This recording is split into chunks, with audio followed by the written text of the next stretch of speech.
After World War II, a 6-kilogram ball of plutonium-239 was secretly melted down and then repurposed for the US nuclear arsenal.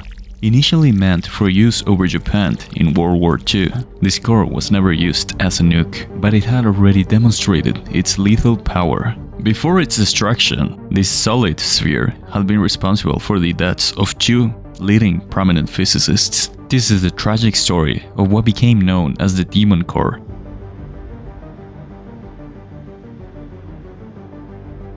To grasp the threat, we must first look at the core's composition. Both uranium and plutonium, particularly the isotopes uranium-235 and plutonium-239, are capable of undergoing nuclear fission. This reaction releases massive amounts of energy, which can be used in power generation or unleashed in weapons of mass destruction. In nukes like Little Boy and Fat Man dropped on Hiroshima and Nagasaki, these materials were kept in a subcritical state. They only reached criticality when conventional explosives compressed them into a denser form, igniting a self-sustaining chain reaction called supercriticality. Radiation from these substances is emitted as neutrons. While not so dangerous, they are typically manageable on their own. Yet, if reflected or focused, even a small amount of fissile material can reach criticality without the need for explosive lenses. One physicist, Richard Feynman, described these experiments as tickling with the tail of a sleeping dragon. Another one, Enrico Fermi, warned bluntly, "Keep doing that experiment that way and you'll be dead within a year." His prediction would end up coming true. We will give a quick and simple explanation so we can understand what happened here with the Demon Core. Each one of us is made up of billions upon billions of atoms. Atoms are found throughout the universe, but not in the same quantities. These elements, plutonium and uranium, are heavy enough that when fission occurs, that is, when the nucleus splits into 2 or more parts, massive amounts of energy are released. The fission of these elements happens today in nuclear power plants in a very safe and efficient way, making nuclear energy one of the cleanest and most efficient forms of energy. These 2 materials, plutonium and uranium, naturally release neutrons during the process of nuclear breakdown. And as we mentioned, if there is enough nuclear stuff around, those neutrons can set off a chain reaction, since they bump into the centers of other atoms and cause more and more neutrons to be released, creating huge amounts of energy. But there is also another way for criticality to happen without needing traditional explosives to squeeze the core. It turns out that if you place a very heavy material around it to bounce the neutrons back in, something that stops them from escaping and sends them inward again, like a mirror would, a chain reaction can start with much less plutonium or uranium, even though a full explosion wouldn't happen when criticality is reached. A deadly blast of radiation still could, and that is exactly what happened with the Demon Core. After Japan's surrender, the 3rd nuclear core manufactured during World War II no longer had an immediate wartime use. Scientists at Los Alamos took this opportunity to study its behavior under near-critical conditions.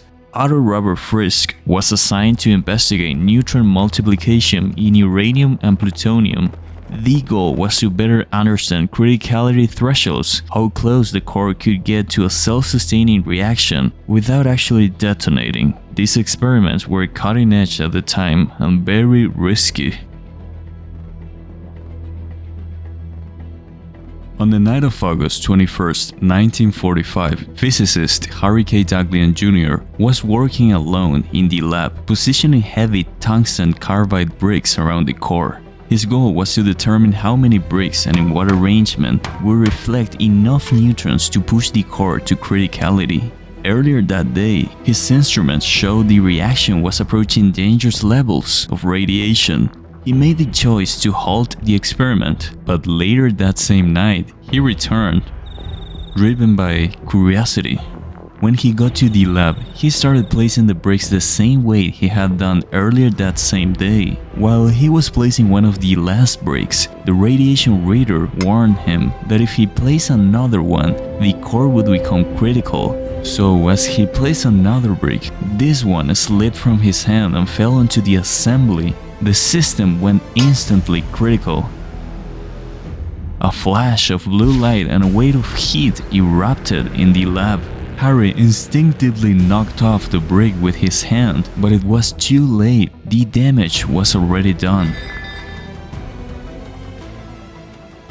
He had absorbed a lethal dose of radiation in mere seconds, the highest ever recorded at the time. Dahglianl died 25 days later, on September the 15th, from acute radiation syndrome. He was just 24 years old. A nearby security guard, Robert J. Hammerly, also received a significant dose of radiation. He survived, but died decades later from leukemia, now believed to be radiation-induced leukemia. 7 months later, another physicist, Louis Slotin, was leading a demonstration using the same plutonium core. It was May 21st of 1946. Unlike Dahglianl, Slotin used 2 beryllium hemispheres to encase the core. The goal was to bring them as close together as possible without triggering criticality. Slotin had conducted this dragon tail experiment many times, using only a flathead screwdriver to separate the hemispheres. He ignored safer methods and built-in safety measurements that would prevent these 2 beryllium spheres to completely shut.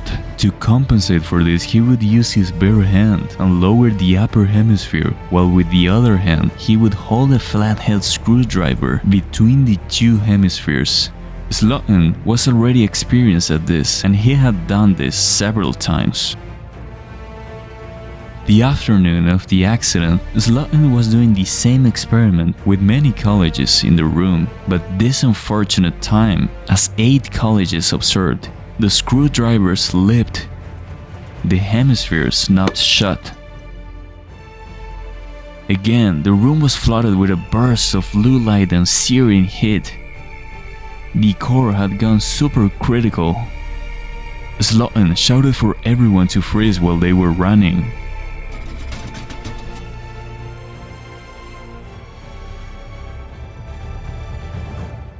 He handed out chalk and told the other scientists to mark their exact positions. With those notes, he could calculate each person's radiation exposure and, indirectly, how much time had been taken off of their lives. Slotin, closest to the core, received over 1,000 rods, perhaps the most concentrated dose of radiation ever survived, even for a short time. He died 9 days later, on May 30. In the same hospital where Dahglianl had passed away, under the care of the same nurse. Both accidents produce a brief but vivid Cherenkov glow, a flash of blue light caused when high-energy particles move faster than the speed of light through air. These particles excite air molecules which emit blue photons as they calm. While gases can absorb and re-emit this energy, the human body cannot. Gamma rays and neutrons pass through flesh and bone, stripping electrons from molecules, damaging DNA and destroying cells on a molecular level. This cascade of damage leads to acute radiation poisoning, or ARS, which then leads to vomiting and diarrhea, blisters, inflammation, impaired cognition, multi-organ failure, confusion, nausea, high fever, dizziness. Since 1945, over 60 such criticality accidents have occurred worldwide, killing at least 21 scientists and workers at facilities around the world. Ironically, the Demon Core was never used in war. It was scheduled for a nuclear test detonation in July 1946, but following Slotin's death, the plan changed. Instead, on July 1st, a different core was detonated in a 23-kiloton explosion near Bikini Atoll. The Demon Core was still intact. It was melted down and distributed throughout the American nuclear stockpile. This silent killer of a sphere was disassembled without even a sound.